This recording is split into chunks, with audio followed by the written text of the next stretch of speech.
All right, looks like the waiting room has slowed down, so we'll go ahead and get started. Welcome, everybody, to our Missouri Open Door technology series for June. Today, we're going to be talking about staying safe online. My name is Angelina Alpert, and I am a program area specialist at the University of Missouri Kansas City Institute for Human Development.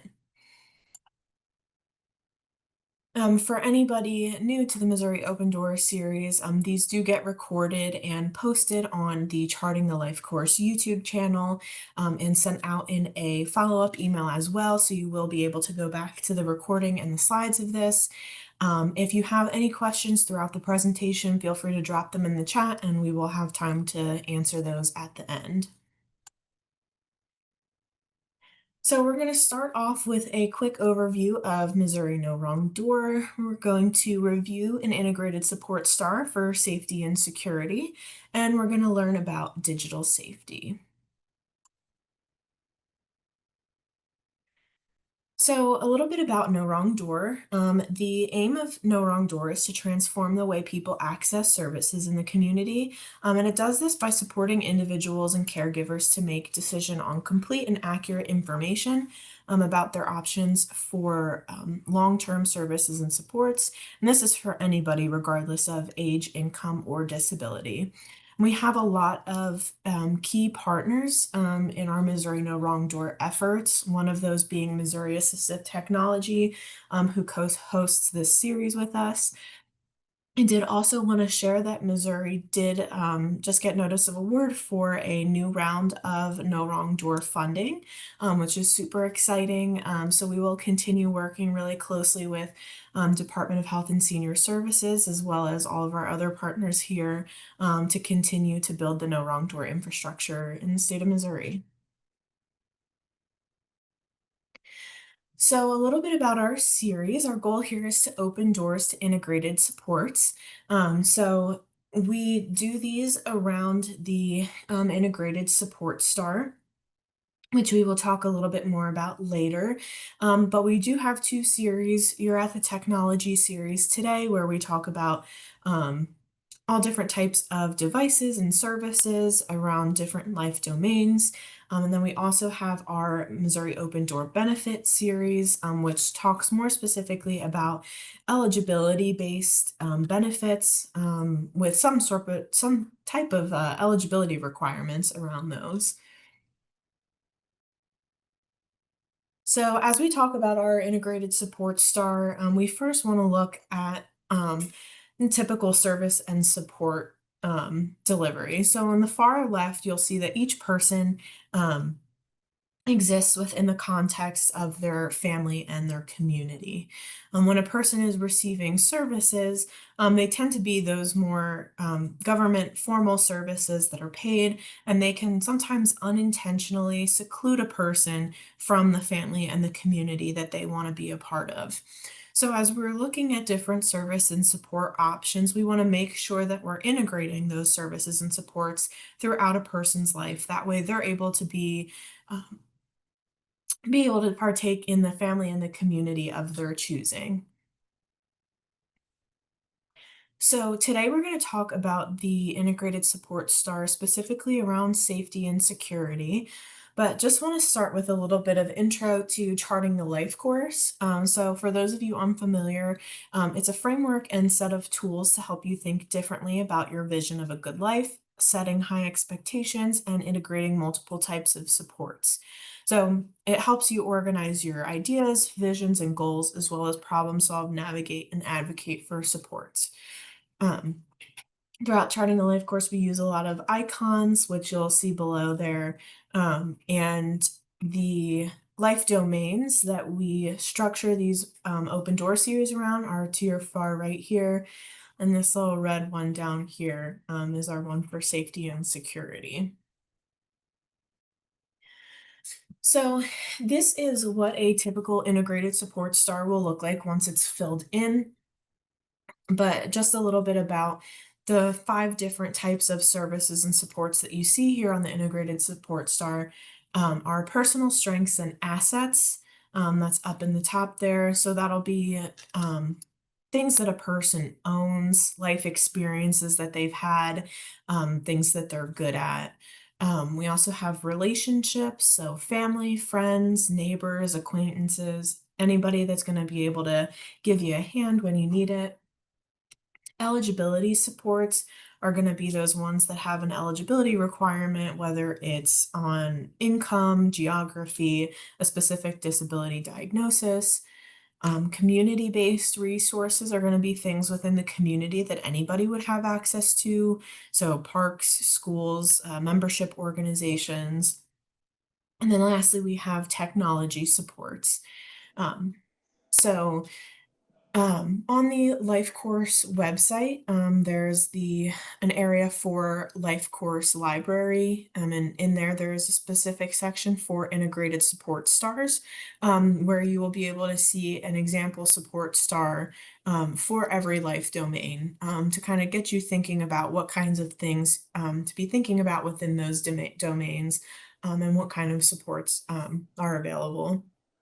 So for safety and security, some things that would fall into those personal strengths and assets would be knowing your address and phone number and contact information for others, how to use 911 appropriately, having a disaster plan, um, carrying identification on you, knowing how to use a debit card, things like that. Those relationships can be parents, siblings, grandparents, familiar staff, or workers at local stores or restaurants. Eligibility supports could be things like decision-making options and alternatives to guardianship, special needs trusts, community resources, things like power of attorney, neighborhood watch, online banking, and then technology options could be things like automatic payments, joint bank accounts, personal safety devices, keyless locks. And today we are going to talk about the safety and security of how to be safe online. And I will pass it over to David for that. All right. Thank you very much, Angelina, and good afternoon, friends. We are, as Angelina said, we're going to talk about the idea of online safety and how to stay safe while online or engaging in various activities that we do. We all know that the internet can be a wonderful place. It enables us to shop, it enables us to learn things, it enables us to stay in contact with family and friends, and practicing good habits in terms of keeping ourselves safe online is equally as important as having good habits in place when we are out in the community and trying to keep ourselves safe out there as well. So what we're going to kind of talk through today, maybe some of you have participated over the last couple of years. We have been working with the Developmental Disabilities Council on the idea of increasing knowledge about how to stay safe and take advantage of the internet. And we've been working with in particular, individuals with developmental disabilities, but also with service providers around the state, and have done what we referred to as digital days in various communities around the state. And so this is one aspect of that work that we have been doing with the DD Council. I think it's really important that we, to the best of our ability, make sure that those folks that we work with, those people that we support, that we are sharing best practices with them so they can independently, safely, and comfortably take advantage of all the wonderful things that are open to them on the internet. So if we move on to the next slide, we will kind of get on the same page here as to what exactly we're talking about when we talk about online safety. So, just like we try to keep ourselves safe when we are physically out in the community, online safety is the same idea. So it means protecting ourselves when we're using our phones, our computers, or online. And so it also means it also involves some of the habits that we engage in. We want to make sure that we're not only protecting ourselves when we're using these devices, but we're careful with what we share and with whom we talk to. And we also need to be careful when we are on various websites or apps, because not everything out there is all unicorns and rainbows. people create things that are intended to trip us up and take advantage of us, and we need to be kind of wise as to how to identify those things. So moving on, we will start kind of drilling down here a little bit in terms of what are sort of the basic foundational building blocks that people need to know and that we need to share with the folks that we support and the folks that we work with about how to stay safe online. So there are four things, and as we go through the rest of this presentation, we'll kind of come back to some of these things and dig in a little deeper, or I'll share tips on how to prevent these things or identify these types of things to keep one safe. So there are four things that we always need to watch out for when we are online. So first one is scams. The second one is cyberbullies. Fake information is the third one, and then strangers is the fourth one. So scams, for those folks that are maybe unfamiliar with what this term means, it's when someone tries to purposely trick you into giving them money or personal information. So it might be an email that they send, or it might be some way something is phrased on a website or something like that, but they are kind of laying a trap out there to lure you into giving them money or personal information that they will then use in a nefarious manner. Cyberbullies are the online version of what we have known in our lives forever, that some people are just prone to saying unkind things or saying things that are intended to hurt somebody's feelings, and those same folks exist out there online, and sometimes I think they are worse online, and they will, purposely try to hurt individuals. And so we always need to kind of be conscious and aware and able to identify when somebody is a cyberbully and when perhaps we need to take action against them. Fake information, timely topic. It's one that has certainly risen up over the last few years as a subject of concern. We want to be trusting on the online. We want to be able to trust folks that reach out to us. We want to trust websites, but there are some instances, more instances than we're probably comfortable with acknowledging, where websites or individuals are putting information out there online with the intention of spreading lies or saying things that aren't true.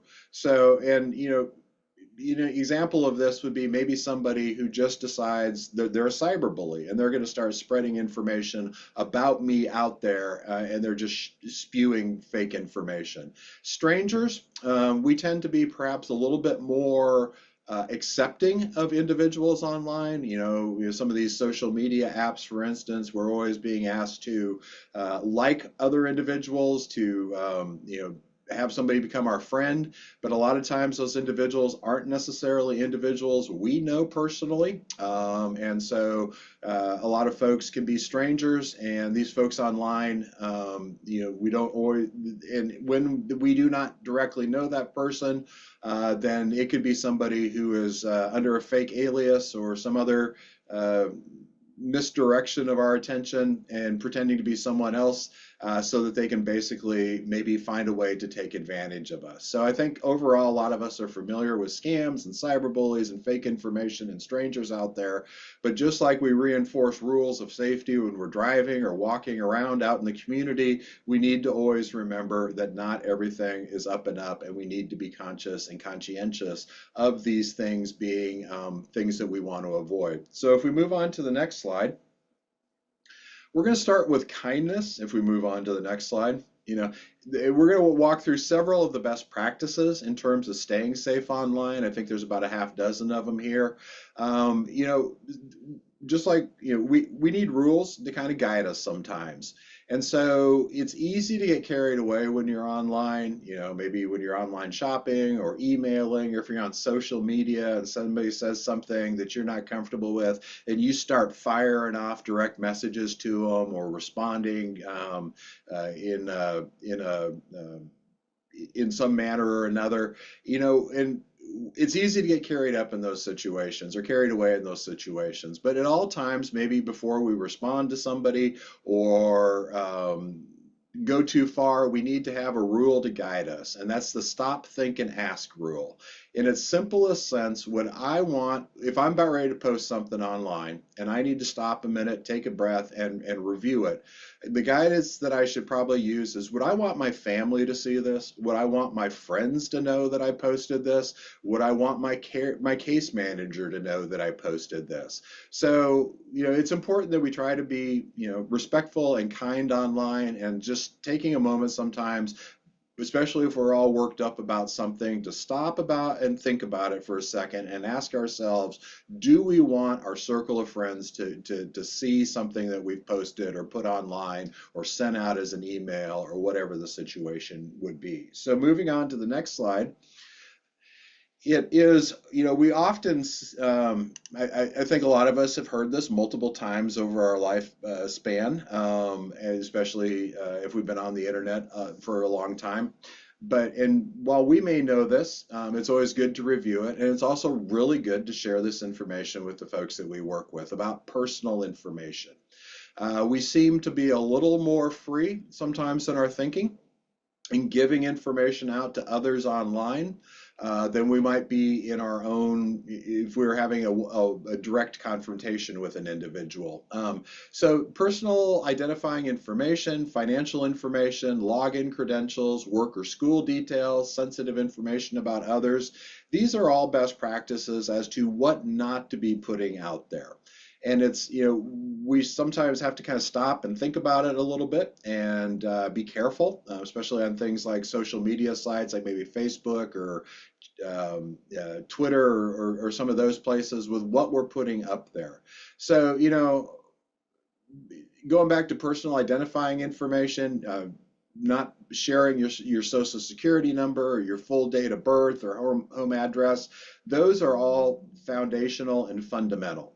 I've seen some information out there about the internet over the years and online presences that I think, along the lines of, cyber criminals only need 3 pieces of information about you to basically find out everything and begin their journey into your, to kind of maybe take advantage of you. So, social security number, full date of birth, home address, uh, children's names, all those types of things are considered personal identifying information. Your doctor, et cetera, should almost never be put out there online or shared with anybody online. Same applies for financial information. You will occasionally see emails in which somebody is saying, hey, we had problems. They'll maybe mimic a bank and say, hey, we're trying to verify your bank account number. Always be hesitant of that kind of stuff, because it's probably a scam. Same thing with people who want your credit card or your debit card information, or say you need to provide them with their security code for one of your cards. Anything that's financial, personal, we want to not be putting that out there. We want to be hesitant if somebody is asking for us.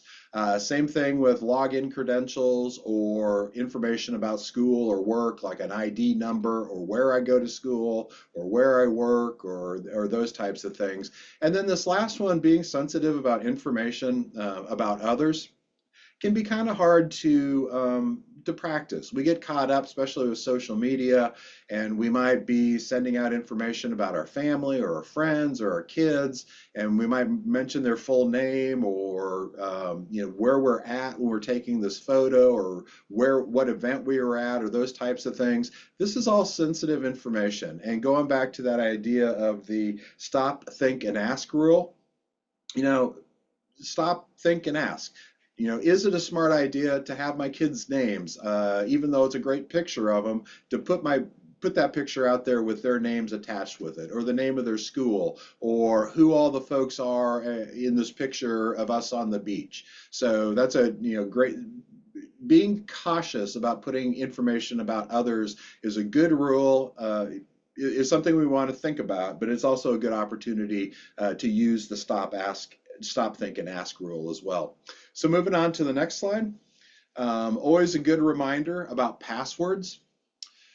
And being sure that we use strong passwords. People find passwords to be a big inconvenience in a lot of respects. You know, we have to reset them on a regular basis, or we have to come up and remember them, and we have difficulty remembering things, and so we're forever getting our passwords set.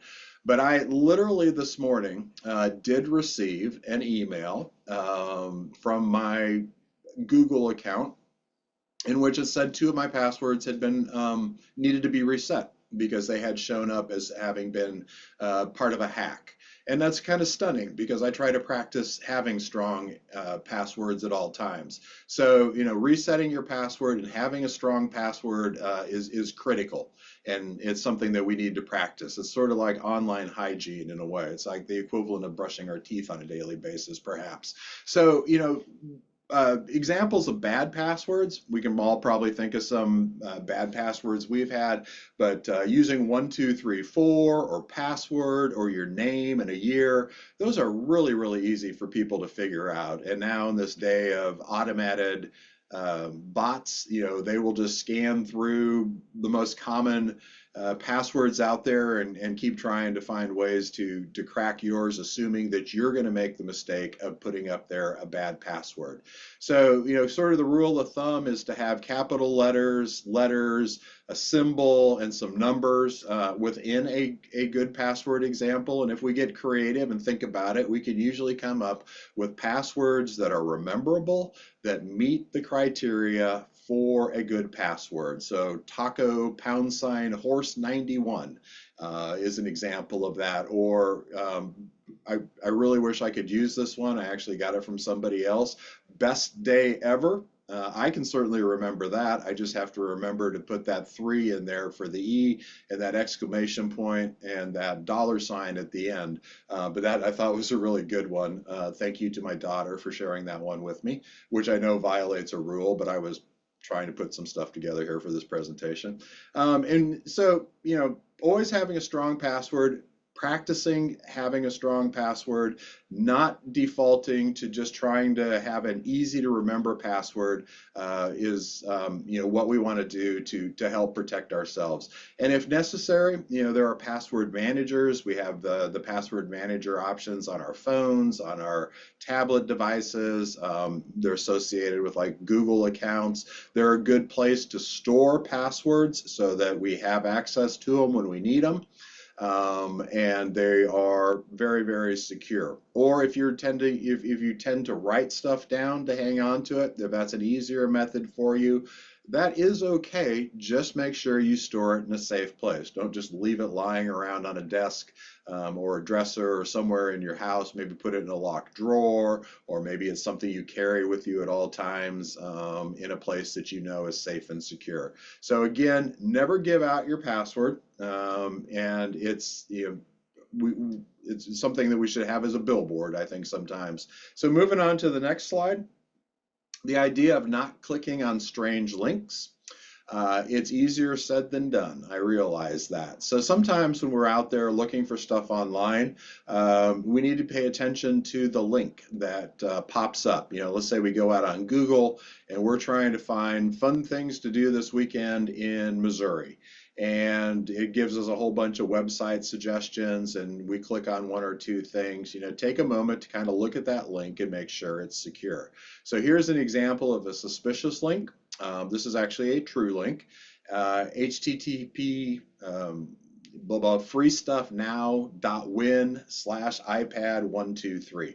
You know, that's very tempting if that popped up as an option. And I might want to click on that, but that is obviously intended for some purpose other than to really give me a free iPad.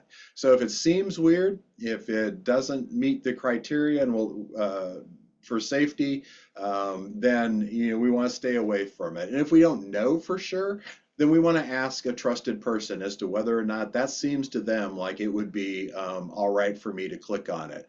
We also see a lot of suspicious links showing up in emails. This is your bank. Click on this link to reset your password, or we have an important information for you. Click on that link.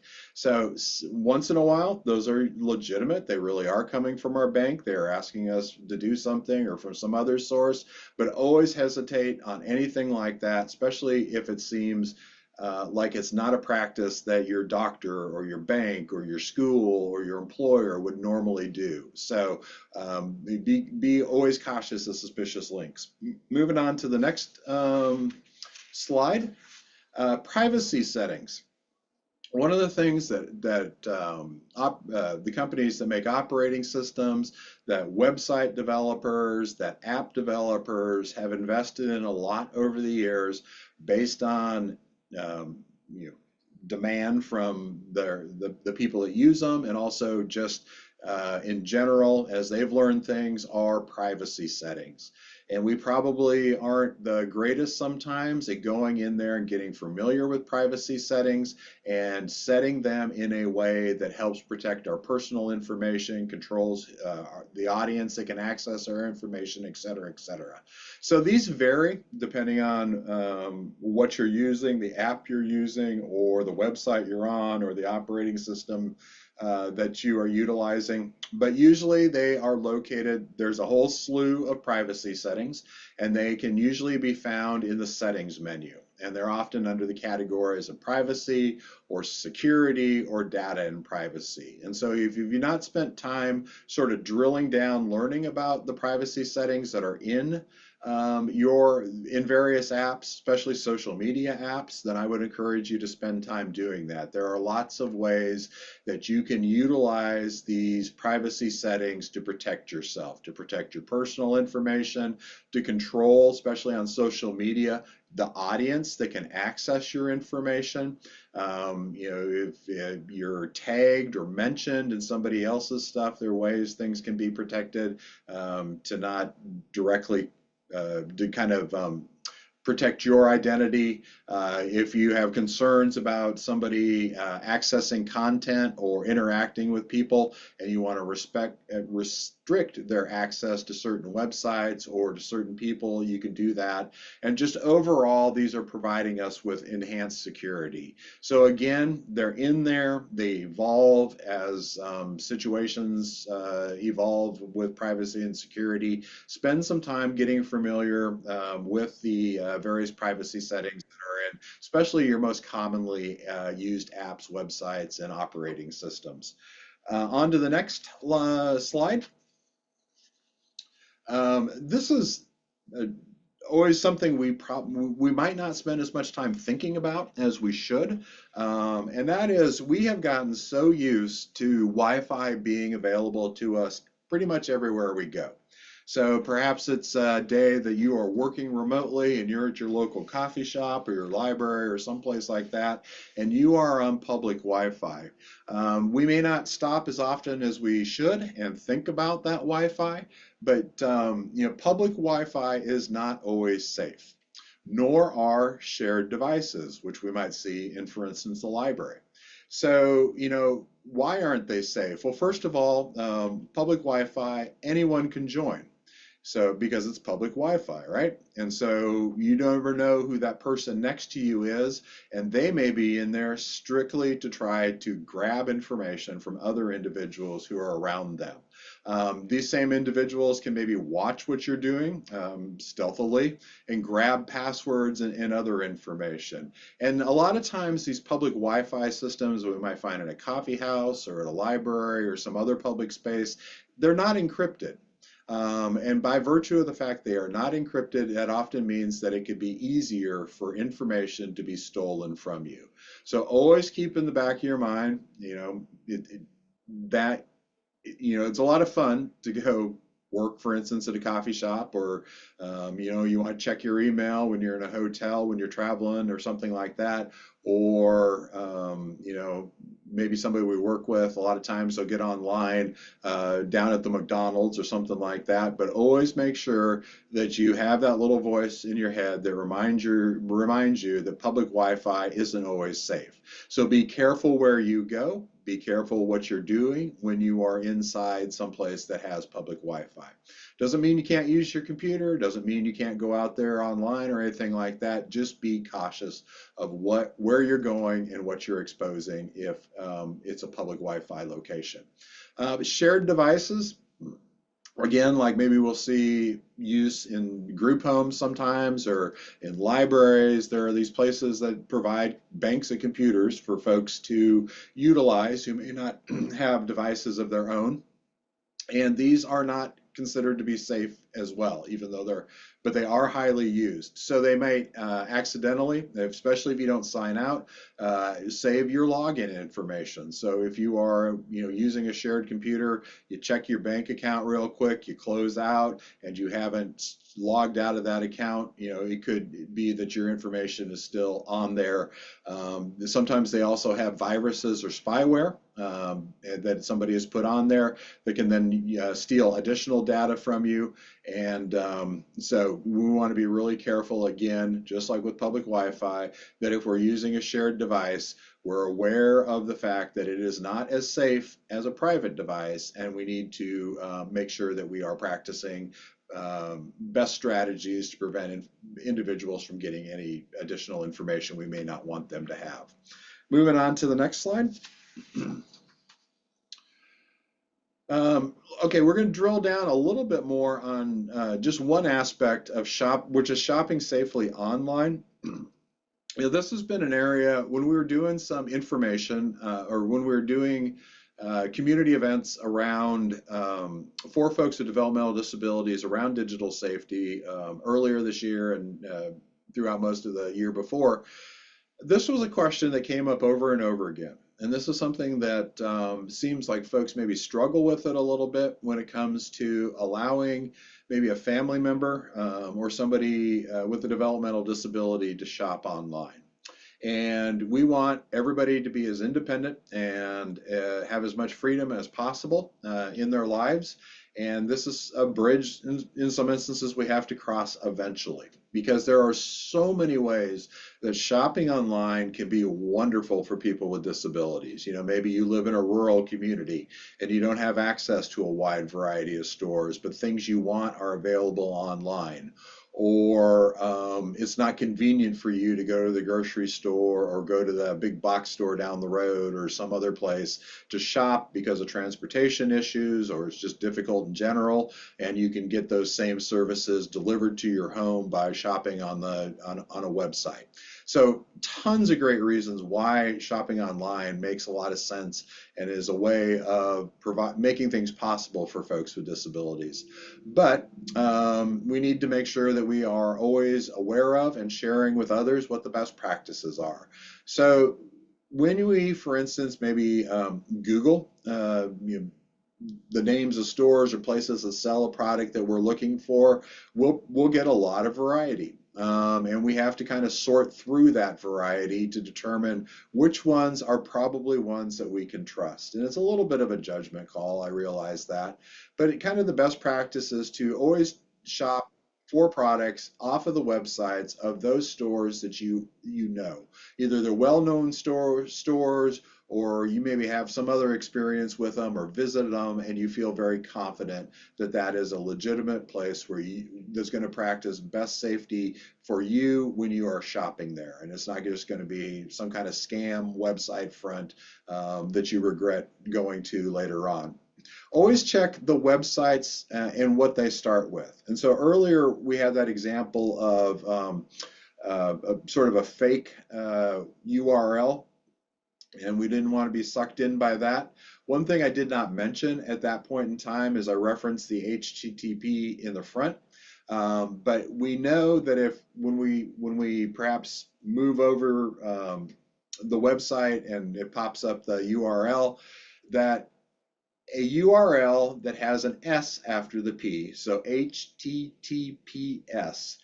the S means that it's secure.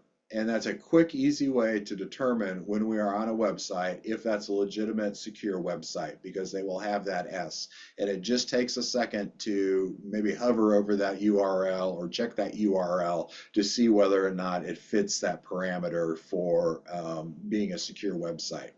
Another best practice is to kind of Always make sure that you are on a secure checkout page when you are paying for anything, and only enter the information they need to complete the order on a secure checkout page. So a lot of times they'll ask for a payment method, shipping address, your name, et cetera, et cetera.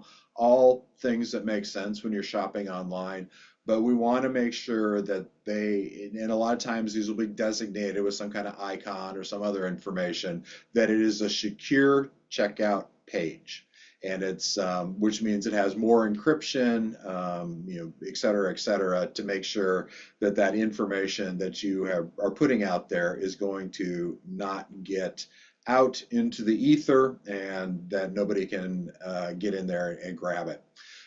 You don't Sometimes, especially if you find yourself in a situation where perhaps it wasn't the best choice of vendor to order something from, they might ask you for a wire transfer, or that they only work in cash. That should be a red flag right there. Never send money via wire transfer, or sending cash when you are trying to do shopping online.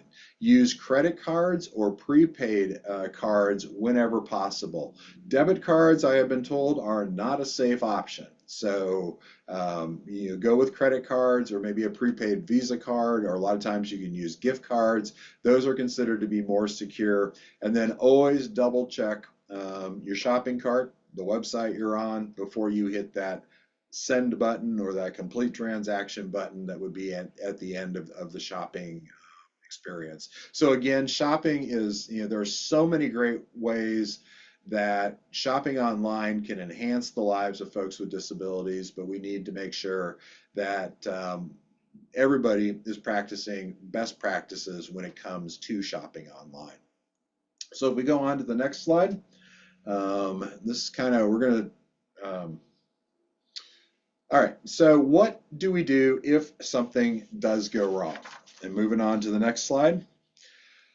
There are a lot of different steps that we can take, and I think we probably all have a story or two of where something has gone wrong for somebody we know, and maybe have heard some horror stories about it, how it's been addressed. I have a family member, for instance, that made some poor decisions when something went wrong, and it took a little while to get out of that fiasco. But if something goes wrong, do not hide it. Do encourage people we work with to not be embarrassed. It happens to all of us. And so they shouldn't feel ashamed. They shouldn't be embarrassed. None of those things. They should feel comfortable enough to seek out an answer to help them resolve the situation. So it's important to identify, or to have folks identify, a trusted adult. Maybe it's a parent, it's a caregiver, a teacher, a case manager, whomever they think is trustworthy, that they can confide in, to have a conversation, to address maybe it's an email they're receiving from somebody and it makes them feel uncomfortable. Maybe they went to a website to buy something and it turned out not to be a legitimate website. Who is it that they can turn to? Have they identified somebody that they can confide in to help them understand, maybe what went wrong and how to best resolve it? And one of the things that's been suggested in a lot of the literature I have read, not only for folks with developmental disabilities, but for all of us, is to have sort of a digital safety help card, just maybe a 3x5 card or a sticky or something like that, to remind us who it is we want to reach out to, how to contact them, and kind of maybe a line about what to say.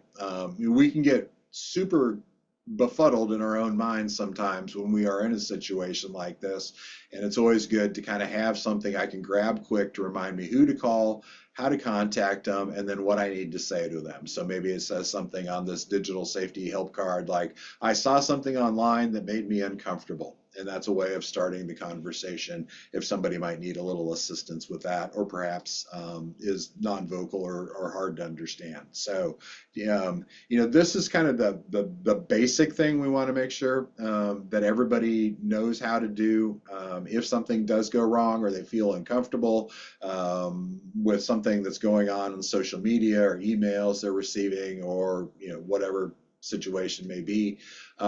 If something, one of the things that really concerns me, and I've heard considerable chatter from individuals over the years on this subject, is sometimes there are people who are, slightly beyond cyberbully, maybe a lot beyond cyberbully, that are basically harassing somebody online, maybe through a social media app or sending them emails or something like that.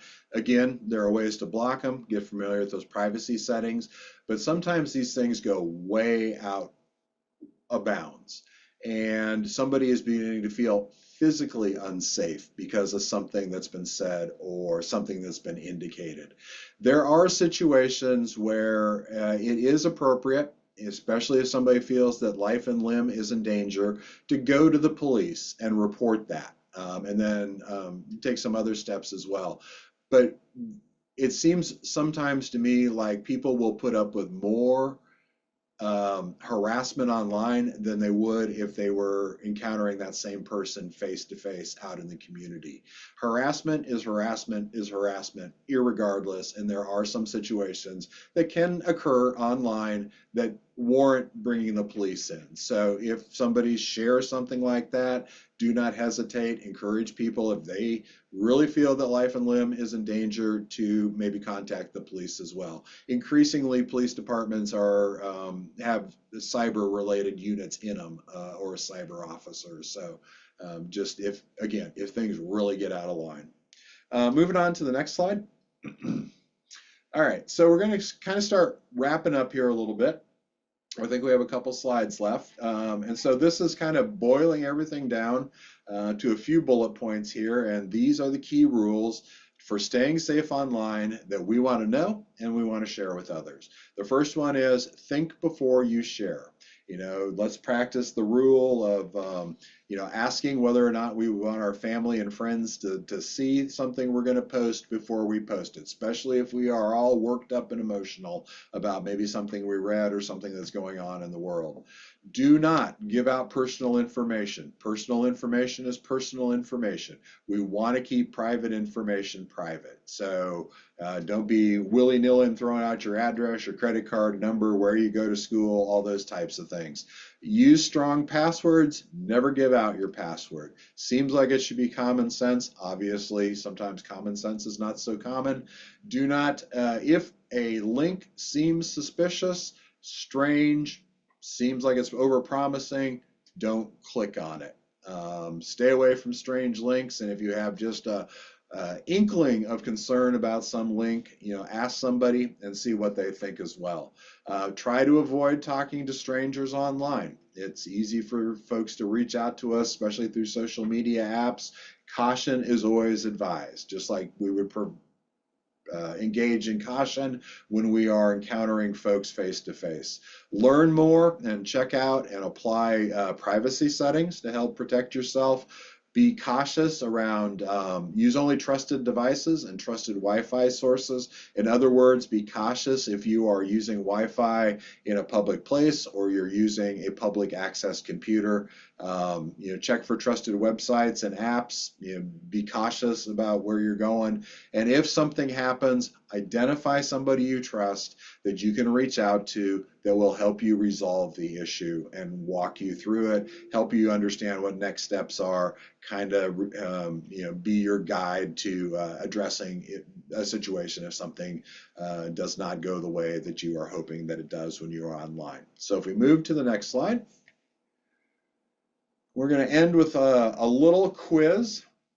You can either take this out loud if you're sitting around with others, maybe throw in answers in the chat, or just think it. But we're going to do a little quick quiz here of the things that we covered. So if I say to you that, hey, you know what, sending out my username, sharing it with everybody, and a password, no big thing. I trust Joe down the street that he's not going to do anything nefarious with that. Would that be something we want to do or something we don't want to do?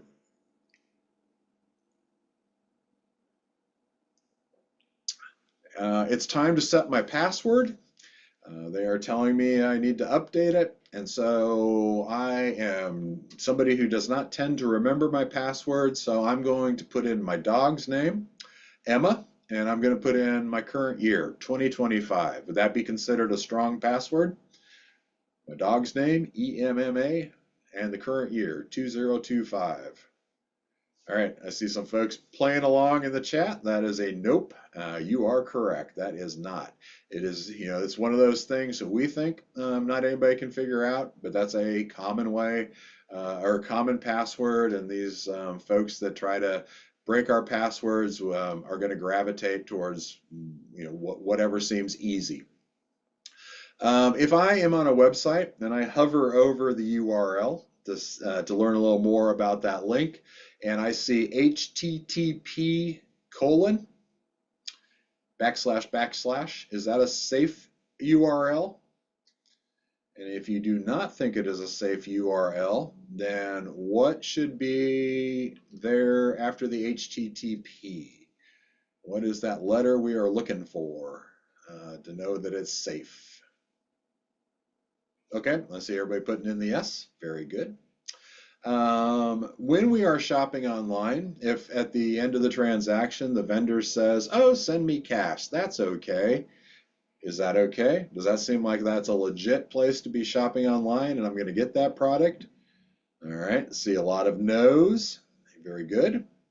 And then finally, if something bad happens to me online and I don't know what to do, I should just ignore it. Keep it to myself, especially if I'm embarrassed by it.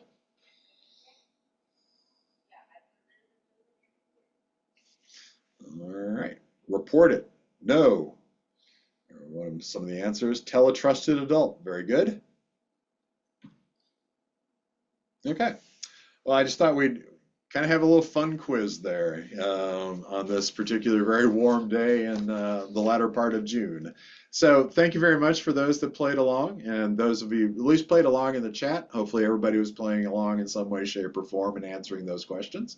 And so if we move on to the next slide, just share a couple of things. As I said earlier, Missouri Assistive Technology, we have been working with the Developmental Disabilities Council for a few years on issues around online or staying safe online, and develop some products for individuals with developmental disabilities.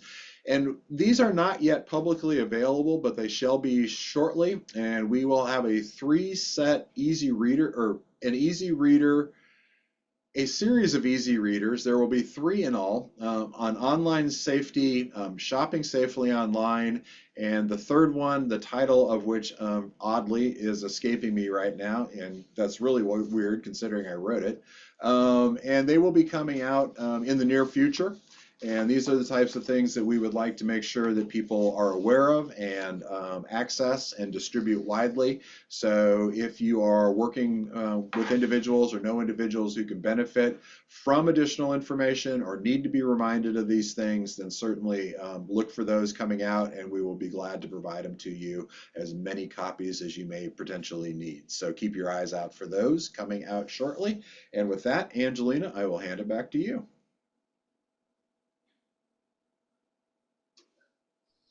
All right, thank you, David. So as I do the last couple closing slides, I want to open it up for any questions.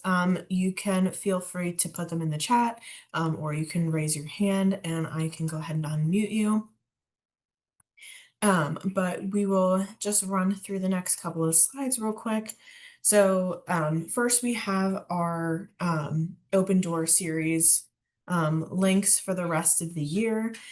So our next benefit series is going to be on July 9th. Those are the second Wednesday of every month. This one is going to be for aging caregivers and family supports.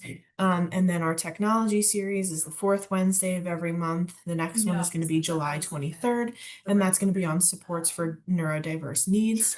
And I will go ahead and put these links in the chat as well. If you are looking for more information on charting the life course, our website is lifecoursetools.com. And then here is our contact information for David and I. And I see some things coming in the chat. Let's see.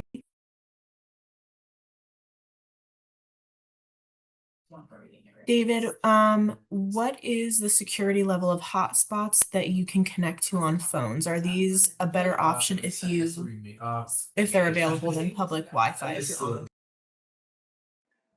I have been under the impression that they are because they're a little more well, there are pros and cons to them, but I would lean towards thinking they are a little bit more secure. Actually, if anybody else has information, please chime in. I don't claim to be an expert on hotspots. I've kind of stayed away from them. So, yeah, I just generally I tend to think they are a little bit better, but I can't say I can vouch for that, having done research on that. Good question though. I always that's one of the things I always love about these is we get these questions. I'm like, oh, we should probably look that up and do a little more research, which makes us all wiser, right? All right, I'm getting those links in the chat for everybody for the July and August upcoming ones. This one is being a little difficult. We have a question about will the easy readers be free to use? Oh yeah, absolutely. And I believe what we will do is do a printing of them, but they will also be in a digital format that we can distribute if you are capable of, if you want to send them out digitally to folks or you want to print them yourself.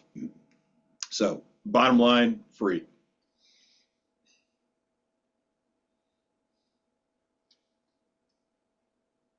And yes, we'll email them. We will probably do a blast, probably through this email, the emails we've collected through the mod series. We'll send them out to announcement to organizations. We've got some email lists here, Missouri Assistive Technology. We'll do a blast, and then hopefully that'll make people aware, and then hopefully folks will share that information with others who we may not have in our system, so we can distribute them as widely as possible.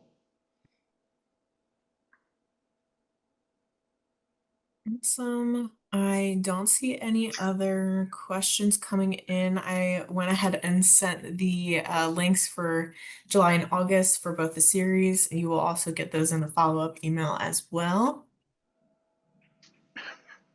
Okay, good joke in the chat that hotspots are everyone this week in the U.S. Little weather joke there. Appreciate the humor and the heat.